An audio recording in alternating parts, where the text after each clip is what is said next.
saucissons Henri Raffin. Charcuterie familiale depuis 1937.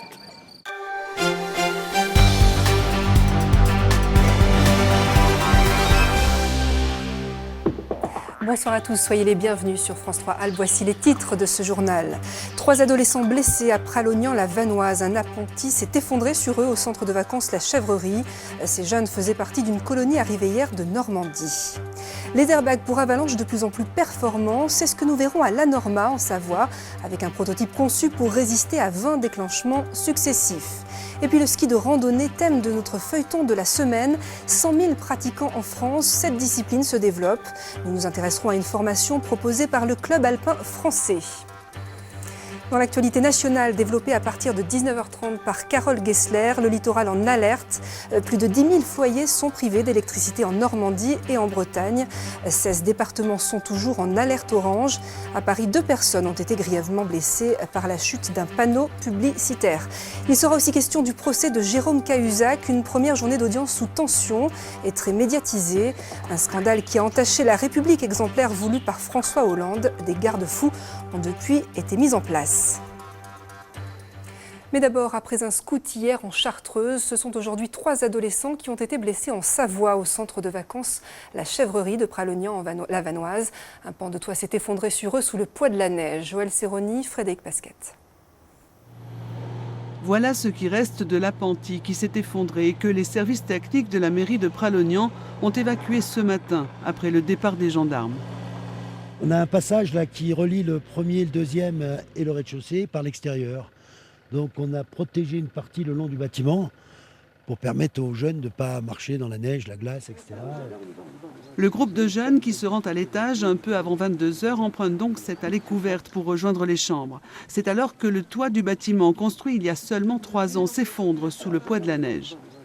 La partie supérieure s'est pas effondrée comme ça, elle est tombée comme ça. Il y a un pilier qui a certainement dû lâcher. Alors c'est vraisemblablement le poids de la neige et de la pluie qui s'est rajouté puisqu'il a plu ces derniers jours. Des tables entreposées dans l'allée bloquent heureusement quelques matériaux dans leur chute. 2 adolescents sont blessés, ils souffrent de légères contusions. Une 3e jeune fille est coincée sous les décombres. Il faudra plus d'1 heure pour la dégager.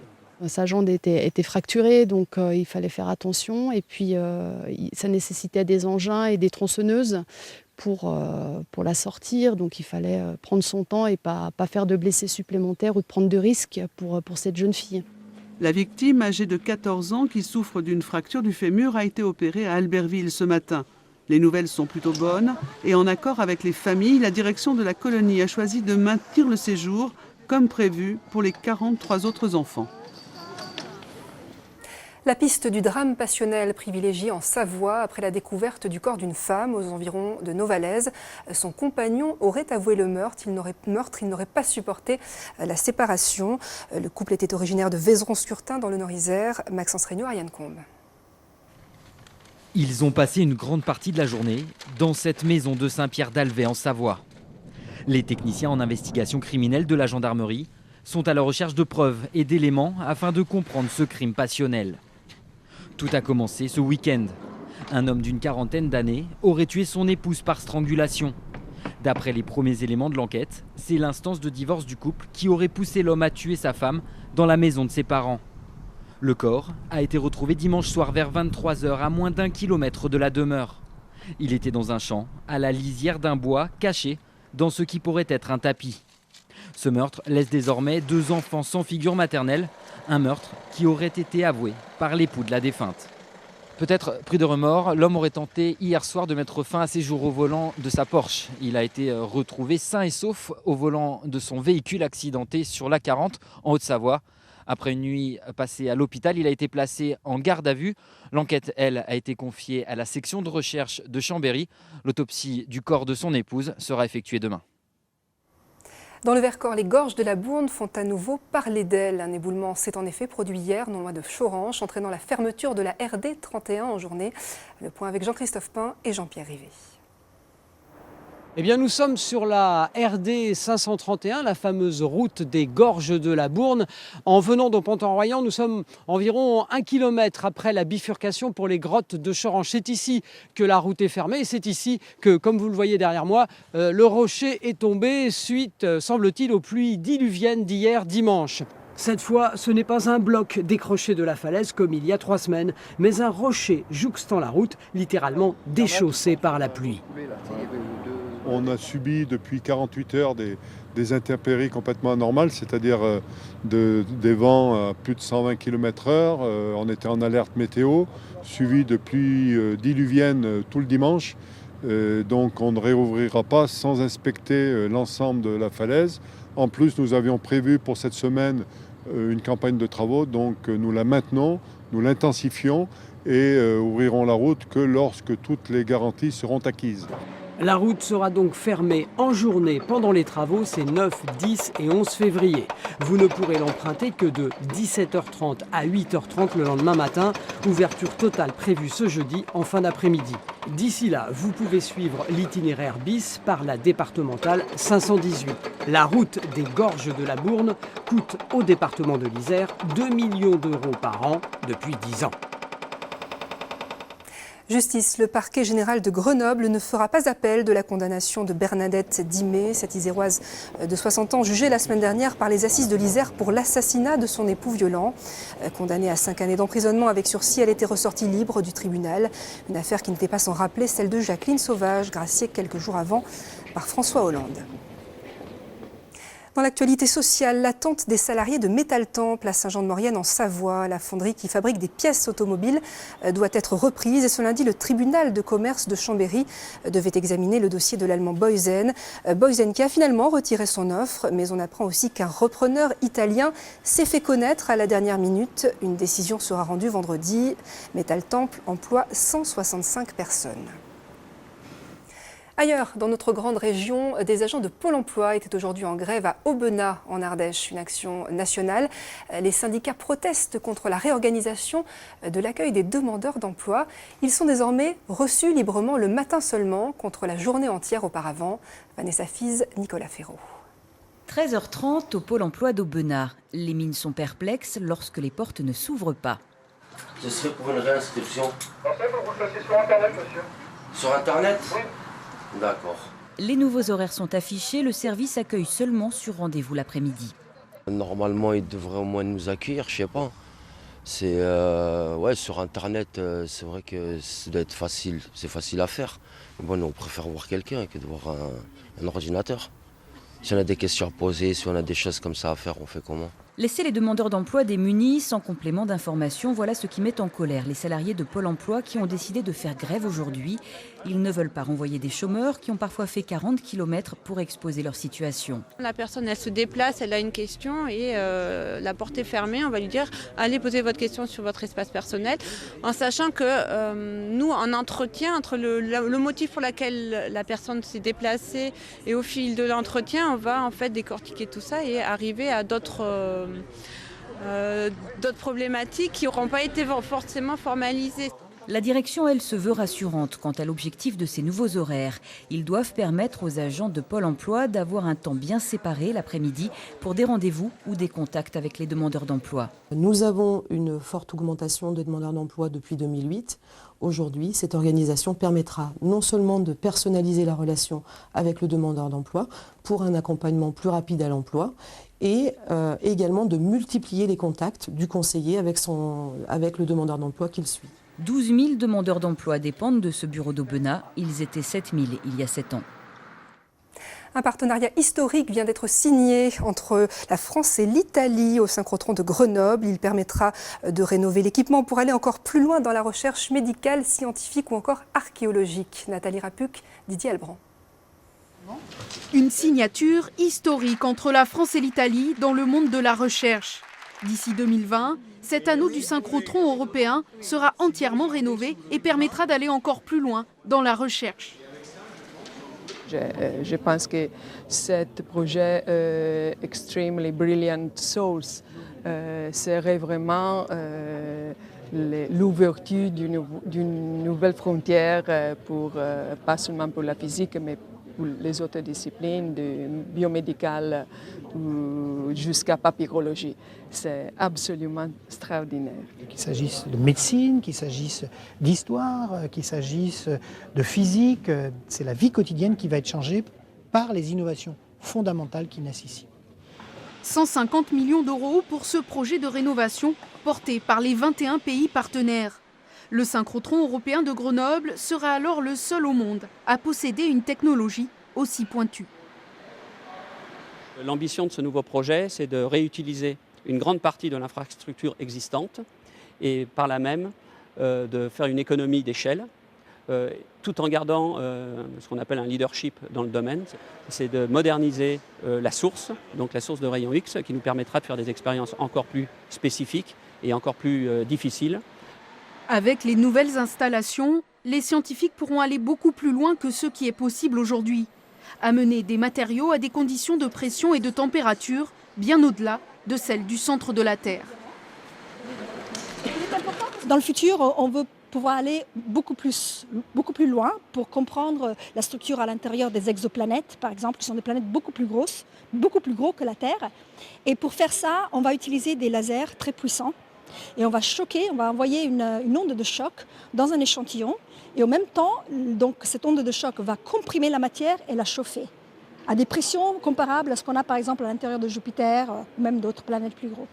L'Institut national de physique nucléaire italien mettra son expertise à disposition, notamment pour la réalisation de chambres à vide en aluminium. Cet accord simplifiera également les procédures d'échange scientifique. Le SRF de Grenoble est l'un des 3 synchrotrons les plus puissants du monde, avec l'APS aux États-Unis et Spring 8 au Japon. Il nous faut encore patienter, mais pour d'autres, les vacances scolaires ont démarré.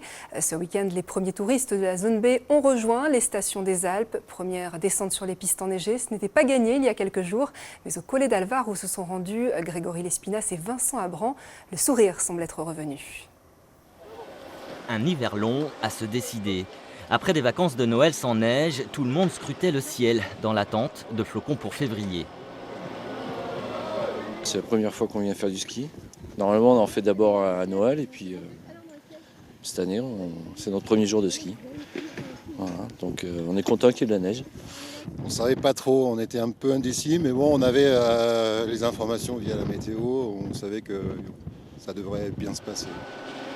Et à peine la première zone a-t-elle posé ses valises que les flocons sont revenus. 20 à 30 cm de neige fraîche ce week-end. Voilà de quoi ravir cette station de moyenne montagne qui affiche en cette première semaine de vacances un taux de remplissage de 80%, mieux que l'année dernière à la même époque. Début janvier, on était encore vraiment très inquiets quant à la réussite de la saison. Et mi-janvier, de belles chutes de neige ont déclenché une belle vague de réservations. Et ça ne s'est plus arrêté. On a bien rempli la station. Une station familiale entre 1450 et 2100 mètres d'altitude, où le manque de neige et les aléas climatiques compliquent parfois le travail sur les pistes. Mais heureusement, en ce début de vacances, la météo semble de la partie, au moins pour certains. C'est bon. Donc il a neigé pas mal hier, il est tombé à peu près 30 cm de neige fraîche. Bon, demain c'est encore un peu perturbé et après toute la fin de semaine c'est perturbé, donc avec des chutes de neige annoncées assez importantes, ce qui nous arrange beaucoup. Et puis bon voilà, après on espère qu'on aura le soleil pour la deuxième semaine des vacances. Et les semaines suivantes s'annoncent bien en termes de réservation, jusqu'à 95% de taux de remplissage, de quoi sauver une saison qui s'annonçait bien mal partie. Et pendant ces vacances de février, certains choisiront de prolonger la journée de ski en soirée. L'idée, vous allez le voir, séduit les vacanciers, mais aussi les locaux qui viennent, après leur travail, s'offrir un moment de détente. À Manigot, en Haute-Savoie, le reportage de Nathalie Ether et Jean-Jacques Buty. On va faire une petite soirée en famille, en ski nocturne à Manigot. Démarrer le week-end sur les pistes, visiblement l'idée a fait mouche. Car sur la route, les Lanos ne sont pas tout seuls. L'an dernier, Manigot avait testé le ski nocturne, un vrai succès. 7 pistes sont désormais ouvertes les vendredis et samedis soirs et durant toutes les vacances d'hiver. Il fait pas trop froid, la neige est bonne, les enfants sont contents. Et c'est parti pour 3 bonnes heures de glisse. Le domaine restera ouvert jusqu'à 21h. À raison de 200 kWh par projecteur, on y voit comme en plein jour. Au total, 6 km de pistes éclairées qui font de cette petite station de Haute-Savoie le plus grand site nocturne des Alpes françaises. Le ski nocturne, c'est 3 remontées mécaniques qui permettent en fait de proposer un mini domaine skiable. On offre 2 versants, c'est vraiment la particularité. Et on offre aussi un espace débutant pour permettre aux plus jeunes d'apprendre le ski aussi sur ces périodes nocturnes. L'objectif est d'attirer une plus large clientèle, surtout locale et un peu plus jeune. Ceux qui viennent skier après le boulot ou après l'école. Plus vite, papa. Tu dis ça? Que la vision change un peu, mais c'est super agréable. Et du coup, on va peut-être moins vite et on prend plus de plaisir. Allez, qui veut un bon macho? Depuis l'ouverture de ces nocturnes, la station de Manigot a enregistré une augmentation de 15% de sa clientèle. La montagne où le risque d'avalanche reste élevé, 4 sur 5 en Isère. Pour mieux se protéger, les technologies évoluent. Ainsi, un fabricant canadien développe actuellement un nouveau type d'airbag. Le système est connu, mais ce prototype permet, vous allez le voir, plusieurs déclenchements successifs, chose impossible auparavant. Denis Vigneault-Duguay, Dominique Sommet. C'était il y a pratiquement un an. Le 3 février 2015, lors d'une compétition en Autriche, le freerider français Julien Lopez déclenche une avalanche.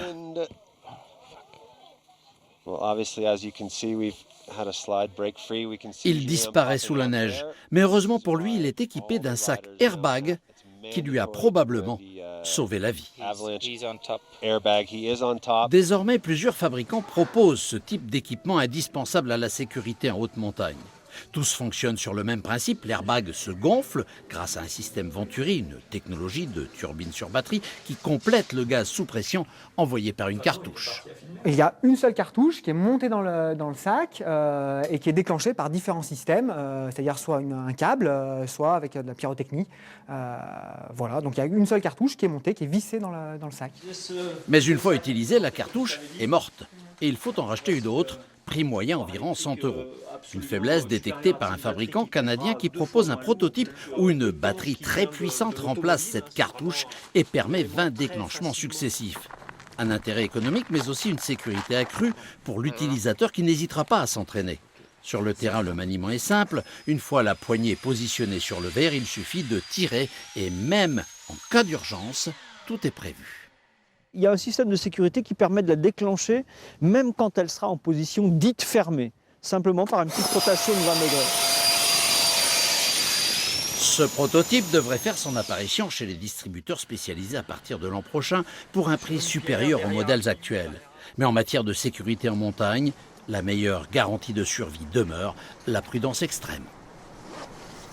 Et toujours à propos de la sécurité en montagne, sachez qu'une tempête de neige est annoncée demain en Haute-Savoie, des 1700 mètres d'altitude. Soyez donc très prudents et évitez de sortir. Chose promise, chose due, on poursuit avec notre série de la semaine consacrée au ski de randonnée. 100 000 pratiquants en France, une discipline en plein essor. Comment débuter, comment s'améliorer? Depuis 4 ans, le Club alpin français propose des parcours à thème ponctués d'ateliers. L'occasion de se perfectionner ou de découvrir l'activité. À Arèche-Beaufort, le reportage de Françoise Guay et Dominique Sommet. Pratiquer le ski de rando dans des paysages fabuleux, c'est peut-être votre rêve. Mais avant d'arpenter la neige vierge, mieux vaut se former. À Arèche-Beaufort, une promesse de beau week-end. Sur le haut de la station, une véritable ruche, 420 personnes inscrites au grand parcours, une manifestation organisée par le Club alpin français. On est là pour former le pratiquant et pour permettre à chacun d'acquérir de l'autonomie et être responsable en montagne. Les pots, c'est bien de les préparer avant la rando. C'est-à-dire selon leur expérience, les participants sont dispersés sur 3 parcours. Pour le groupe d'Isabelle, niveau intermédiaire, c'est-à-dire révision des bases. On vérifie la réception et on vérifie l'émission. Prenez le temps de le faire, ça. À commencer par l'utilisation du détecteur de victimes d'avalanche. Impec. Voilà, tu nous attends juste au pied de la trace là-bas. Ça, c'est à faire à chaque sortie. Chaque sortie, avec une vérification de son état matériel, notamment au niveau des piles. Une fois le matériel vérifié, place à la pratique, avec les fameuses conversions. Je bascule mon poids sur ce ski-là, d'accord? Et là, le deuxième ski, En fait, souvent, on l'écarte comme ça, on voit les gens, les débutants, ils sont là, d'accord, c'est sauf qui peut, ok. Ici, ce ski, j'ai presque pas à le soulever. Je vais amener la spatule vers mon autre jambe, hop, un petit coup de talon et je le ramène. Voilà, ça a l'air simple, hein.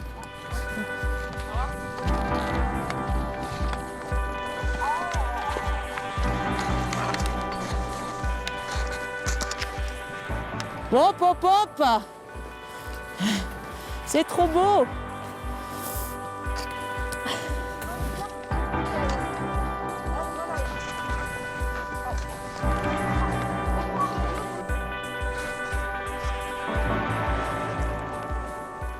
J'ai toujours eu envie de faire du ski de rando et ça me permet de me perfectionner, sachant que j'en ai juste fait une fois avant. Mon père m'a déjà appris 2-3 choses, mais là j'ai appris des nouvelles choses pour faire les conversions, changer les pots, tout ça, quoi.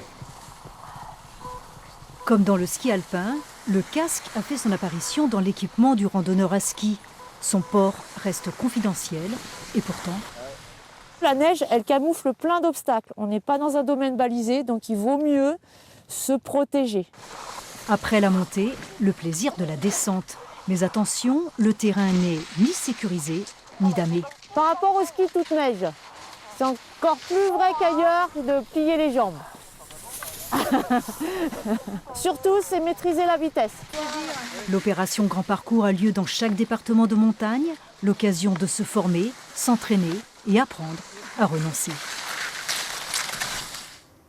Chef de file de la gastronomie lyonnaise, le Lyonnais Paul Bocuse célébrera dans quelques jours son 90e anniversaire. Un homme qui n'a jamais été à court de projets, restaurant 3 étoiles, livres, école de cuisine, drive-in. Cet incroyable parcours est l'objet d'un documentaire diffusé ce soir à 23h50 sur notre antenne. En voici un extrait. C'était la vraie petite auberge des bords de Saône. Et l'hiver était difficile. Et Paul en parle. Aujourd'hui, il en parle beaucoup encore. On n'avait vraiment pas tout le temps de quoi manger. Enfant, Paul voit son père cuisinier habillé avec un tablier de plongeur pour ne pas faire d'ombre à la mère lyonnaise, propriétaire de Léon de Lyon. Blessé par cette injustice, Paul Bocuse exigera plus tard des tenues blanches impeccables pour les chefs. Ce ne sera pas la seule épreuve. En 1924, mon grand-père a vendu le restaurant avec le nom et le fond. Oui. Et nous, on n'a pas pu s'appeler Bocuse avant 1966. Vous voyez, Ouais. on était obligé de racheter le nom. Mais aujourd'hui, c'est bien Paul Bocuse. On essaye de le conserver aujourd'hui. Un nom qu'il fera plus que conserver, puisqu'il l'affichera, l'exhibera de façon quasi obsessionnelle. À Annecy, les messages de la Saint-Valentin sont lumineux. Cette année encore, la municipalité met à disposition des amoureux ces panneaux d'affichage électronique. Tous les détails sur alpes.france3.fr. On termine avec cette exposition originale à découvrir au musée Géo-Charles d'Échirolles en Isère. 86 artistes ont exploré le papier à travers toutes ses formes. Ils ont réalisé une centaine d'œuvres à découvrir jusqu'au 24 avril. Visite guidée avec Nicolas Danco et Nathalie Rapuc-Mulac. C'est le papier avec le stylo à billes, c'est le papier avec le feutre, le papier qui est plié, découpé, qui apparaît en transparence. Ou le papier qui est aussi le papier support d'écriture. Donc j'étais très attachée à cette idée que l'œuvre est aussi un espace de narration et de fiction. Une centaine d'artistes s'est donc prêté au jeu du papier narration. Écrire, imprimer, envelopper, dessiner, toutes les œuvres accrochées au cimaises invitent à redécouvrir ce matériau. L'idée de sans-papier, c'était aussi ce rapport à l'intime, c'est-à-dire le carnet, le petit bout de message, la carte d'identité dans sa forme. Donc, et peut-être de prendre aussi le contrepoint d'expositions beaucoup plus spectaculaires. Sans papier, sans peut s'entendre sous plusieurs formes et l'exposition trouve ici une résonance dans l'actualité du moment. À l'heure où le papier a tendance plutôt à se numériser ou à se dématérialiser, la question des personnes qui ont besoin de ces papiers, en termes de droits fondamentaux, bien sûr, c'est une exposition qui croise un certain nombre de questionnements, de problématiques de société très très fortes autour des droits fondamentaux.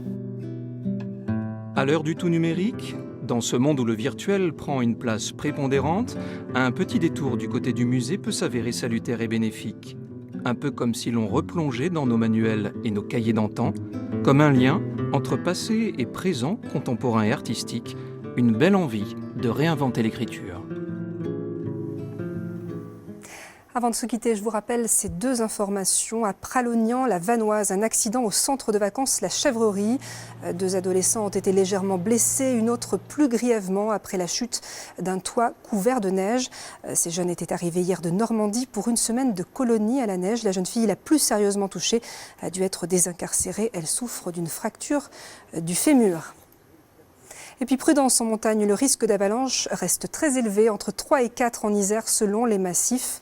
Enfin, sachez qu'une tempête de neige est annoncée demain en Haute-Savoie, des 1700 mètres d'altitude. Il faut donc éviter de sortir. C'est la fin de ce journal. Merci de l'avoir suivi. Dans un instant, la météo, puis l'édition nationale. Je vous souhaite une excellente soirée. À très bientôt.